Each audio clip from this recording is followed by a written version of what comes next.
ഞാനൊന്നും പറയേണ്ടതില്ല. ഹജ്ജ് കഴിഞ്ഞിട്ട് ദിവസങ്ങളേ ആയിട്ടുള്ളൂ, അല്ലെങ്കിൽ ഹജ്ജിൻ്റെ അവസാന നിമിഷങ്ങളിലോ അതിൻ്റെ സന്ദർഭത്തിലോ ആണ് ലക്ഷോപലക്ഷം മനുഷ്യരിപ്പോഴും അവിടെ ഉള്ളത്. ഈ ഹജ്ജിലാണെങ്കിലും ഉംറയിലാണെങ്കിലും അതല്ലെങ്കിൽ കഅബയിലെ പതിവായ കാഴ്ച തവാഫാണ് അല്ലേ? കഅബയുടെ ചുറ്റും തവാഫ് ചെയ്യുക. തവാഫ് എന്ന് പറഞ്ഞാൽ ഈ പ്രദക്ഷിണമാണ്. പ്രദക്ഷിണം 24 മണിക്കൂറും ആ പ്രദക്ഷിണം അവിടെ നടക്കുന്നുണ്ട് എന്നാണ് പറയുന്നത്. ഭയങ്കര രസമുള്ളൊരു കാഴ്ചയാണ് അല്ലേ? ഫോട്ടോ പോലും ഭയങ്കര രസമാണ്.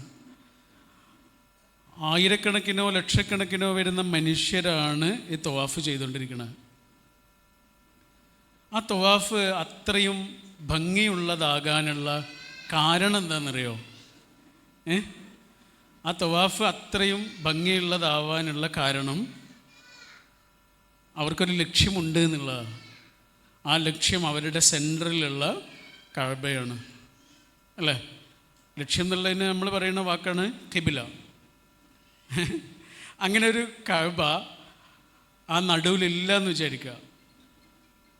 അങ്ങനെ ഒരു സെൻറ്ററിൽ ആ കഅബ ഇല്ല എന്ന് വിചാരിക്കുക.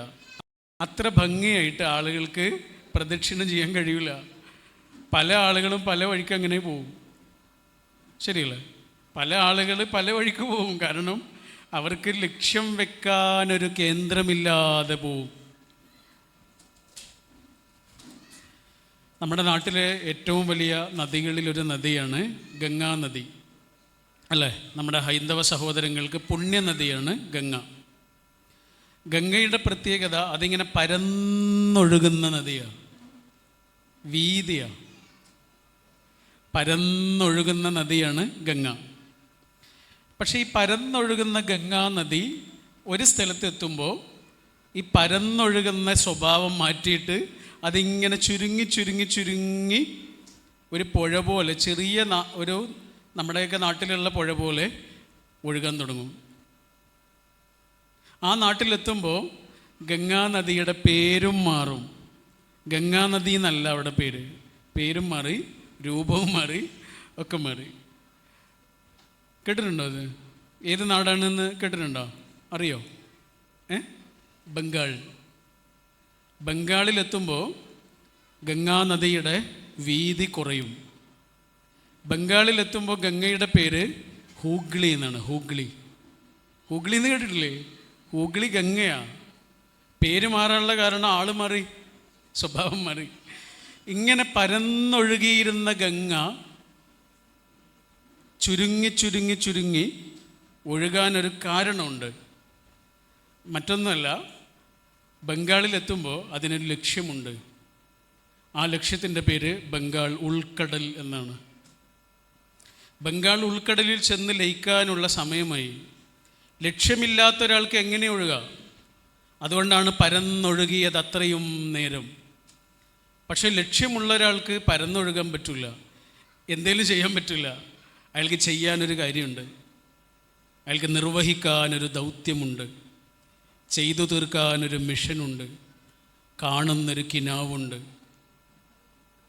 അതുകൊണ്ട് ആ കിനാവിലേക്ക് കൺവേർജ് ചെയ്യുന്ന സമയമായി.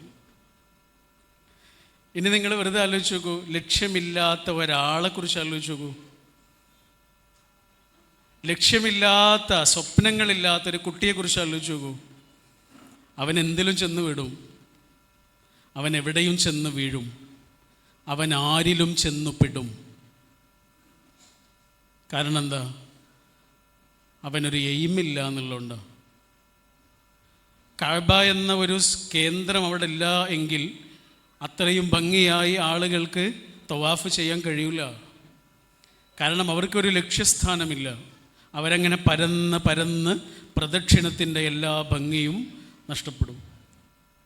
അതുകൊണ്ട് എൻ്റെ മുന്നിലിരിക്കുന്ന കുട്ടികളോട് പറയാനുള്ളത്, നിങ്ങളുടെ ഉള്ളിലൊരു കിനാവുണ്ട് എങ്കിൽ, ആ കിനാവില്ലേ, നമ്മൾ സാധാരണ പറയാറുണ്ട്, താങ്ങാനാവാത്ത സങ്കടങ്ങൾ പടച്ചോൻ തരൂല. കേട്ടിട്ടില്ലേ? അല്ലേ? താങ്ങാനാവാത്ത സങ്കടങ്ങൾ പടച്ചോൻ തരൂല. താങ്ങാനാവാത്ത കിനാവുകളും പടച്ചോൻ തരൂല. നിങ്ങളുടെ ഉള്ളിലൊരു കിനാവുണ്ട് എങ്കിൽ അത് നേടിയെടുക്കാനുള്ള ശക്തിയും നേടിയെടുക്കാനുള്ള ആർജവവും നേടിയെടുക്കാനുള്ള കരുത്തും നിങ്ങളുടെ ഉള്ളിൽ ആദ്യം നിക്ഷേപിച്ചതിനു ശേഷമാണ് നിങ്ങളുടെ ഉള്ളിലേക്ക് പടച്ചോൻ ഒരു കിനാവ് തരുന്നത്. വെറുതെ തരുന്നതല്ലല്ലോ.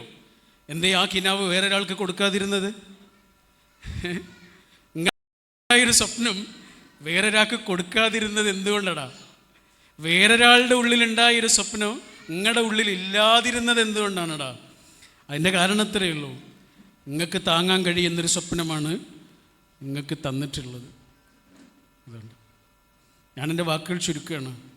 എന്താണ് അവസാനം പറഞ്ഞത്? താങ്ങാനാവാത്ത സങ്കടങ്ങൾ പടച്ചോൻ തരൂല, താങ്ങാനാവാത്ത സ്വപ്നങ്ങളും പടച്ചോൻ തരൂല. നിങ്ങളുടെ ഉള്ളിലൊരു സ്വപ്നം പടച്ചോൻ തന്നിട്ടുണ്ട് എങ്കിൽ ആ സ്വപ്നത്തിലേക്ക് എത്താനുള്ള വഴിയും ദൂരവും പടച്ചോൻ നിങ്ങൾക്ക് വേണ്ടി കീഴടക്കി തരും എന്നാണ്. അങ്ങനെ ഒരു സ്വപ്നം പടച്ചോനുള്ളിൽ തന്നിട്ടുണ്ടെങ്കിൽ അതിൻ്റെ അർത്ഥം.